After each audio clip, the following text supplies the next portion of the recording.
Molly. Yes. Skip Bayless, could y'all hold on for a second, please? Okay. Skip Bayless, did you see us?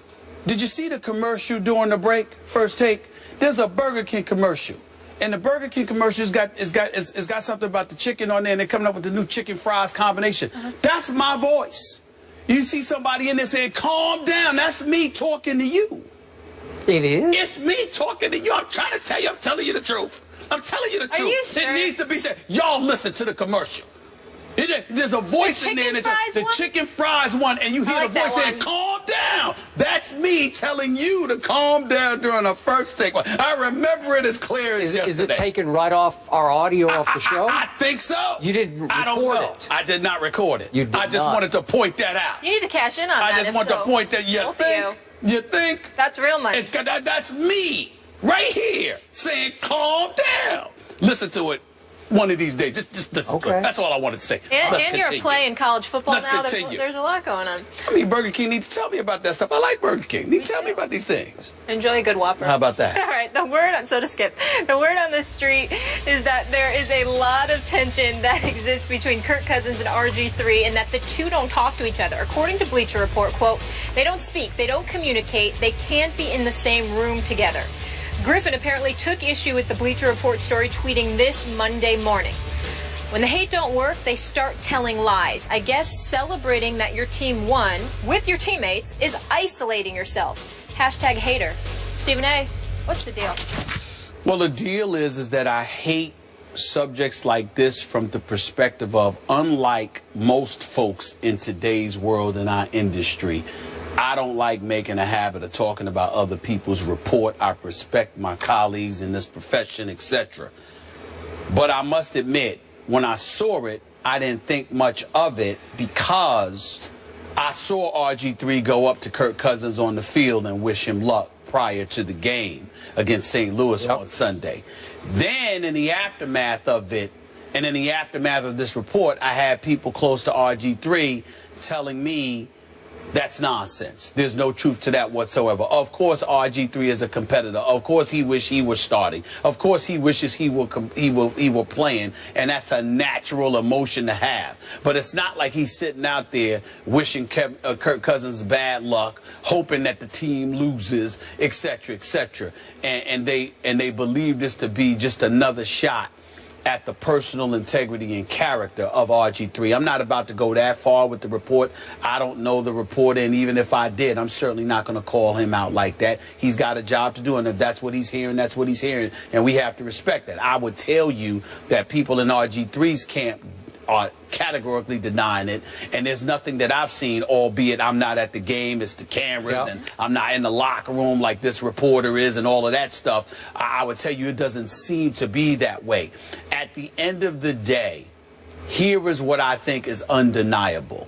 And I always lean towards this reality, Skip, because what Joe Public needs to understand is that it is very, very rare in the history of our industry that somebody is just going to make something up and say it.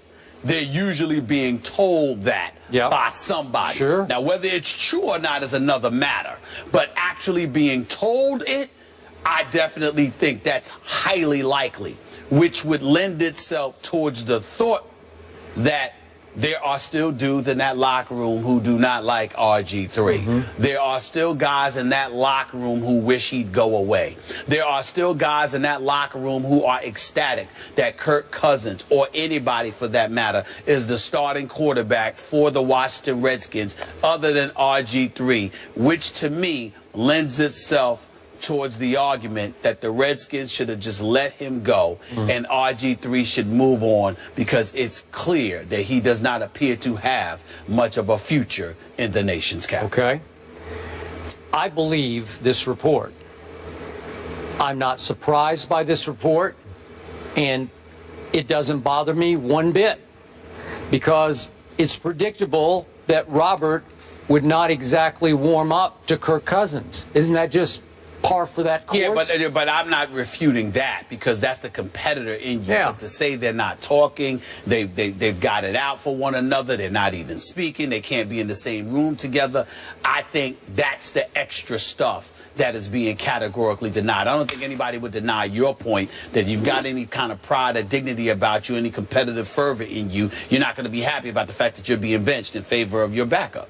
Just remember, 3 years ago, back to his rookie year, Robert Griffin III became as big a football star in D.C. as maybe they've ever had for a short span. I mean, was he not it in as football crazy an area as you'll find in this country, right? So he experienced the idolatry of that. And maybe it got to him a little bit. Maybe he didn't react that well to it as he began to brand himself that offseason through the rehab. We've talked about it. But given all that, it's pretty difficult then to buddy up to the guy who's going to usurp you, who has taken your job. That's hard. That's a tough one. I don't remember if you did it, but a lot of people criticized Brett Favre for cold shouldering Aaron Rodgers in his first 3 years as he tried to figure out how to be a pro football player, right, as they rebuilt his whole delivery and style, right?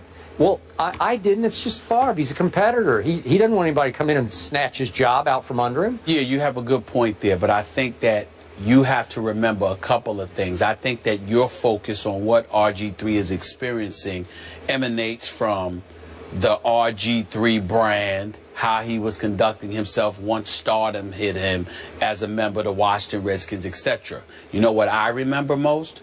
I remember his performance in his last year at Baylor. I remember after he played that terrific game when he said, I think I won the Heisman. Against Texas. And then I remember him coming on this show, being on that big screen, talking to you. That is correct. And validating the fact that that's how he felt.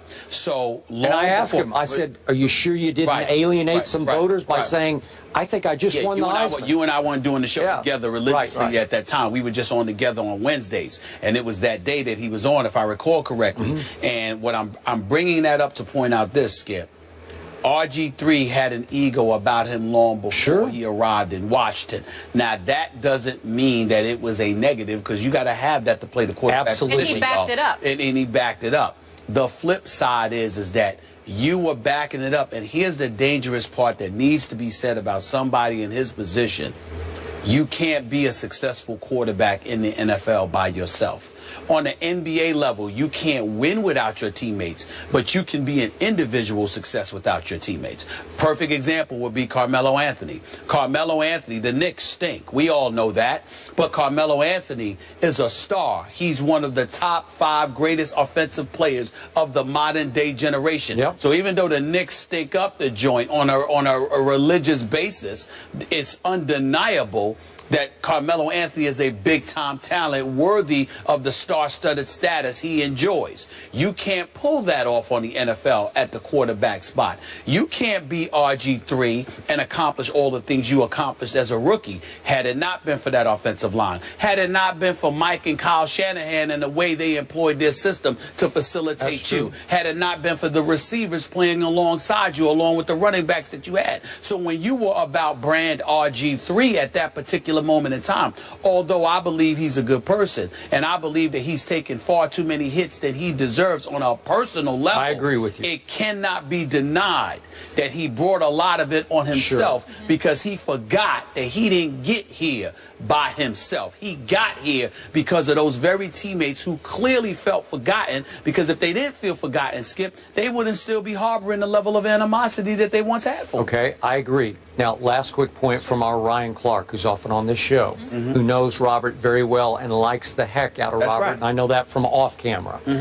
He's made the point that, remember that Robert in high school was a track star first, a track star more than a football star. He was big time. He was world class. And it makes you a solo act in track. Obviously, it's not a team sport, so his mentality is a little bit it's self-centered, not in a bad way, but it's you internalize because it's just you against the world.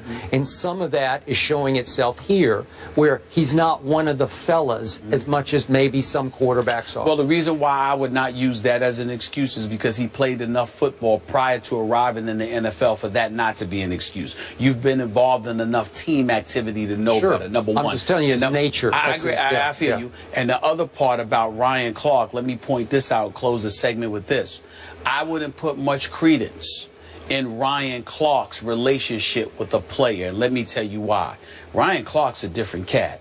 He's very personable. He's very communicative. He's straight up. So it's pretty difficult for somebody to be aloof or dismissive of him because he ain't having it. You see what I'm saying? And he will confront you, whereas other guys would tend to just dislike you from afar, keep their distance from you, not really make an effort to ingratiate themselves with you or to be personable with you. So they'll just designate you as not that great of a guy, and they could care less about you. But Ryan Clark, he's the kind of person that he'll be around you enough where he's personable, he can have that kind of impact. Or if he don't like you, it would be in your best interest to change that, because it'll be in your detriment to have Ryan Clark as an enemy if you're on the same team. You see what I'm saying? Ryan Clark is his own man. Right. And if he gets bad vibes from you and decides you're not the right kind of guy, you're out. That's right. And Rg3 he's not a dummy now. Yeah. He might sit there and look at a Ryan Clark and be like, I don't need to get on his bad side. You see my point? That's how that works. Yeah. You know what I know about the Redskins? They're 1-1. Right. You know what the Giants and Eagles are? 0-2. I will say this. Redskins Matt defense, Jones. Jay Gruden deserves some credit. Their defense is looking good right now. They really are. Okay, really just me. I'm going to put this in some quick perspective. Yeah, sure. I think they took advantage of a much overrated Dolphins team in the opener. It came down to a punt return by the Dolphins, 17-10 Dolphins. Right. Close game. Right. And then they caught the St. Louis Rams after an emotional home opening victory over arch rival Seattle, and they did not take the Redskins seriously enough in Week 2, with Pittsburgh coming back to St. Louis in Week 3. It was a trap game, and they got trapped by the Redskins. So I'm not sure about the Redskins yet. Yeah, but that St. Louis defense they're better. is something that we were raving about. I can't ignore that. Division's up for grabs. Guys, how about Alabama? For the first time since 1988, they lost at home to Ole Miss. What does this tell you about Nick Saban? We will dive into that subject. Here's your guy, Stephen A. Yes, he is.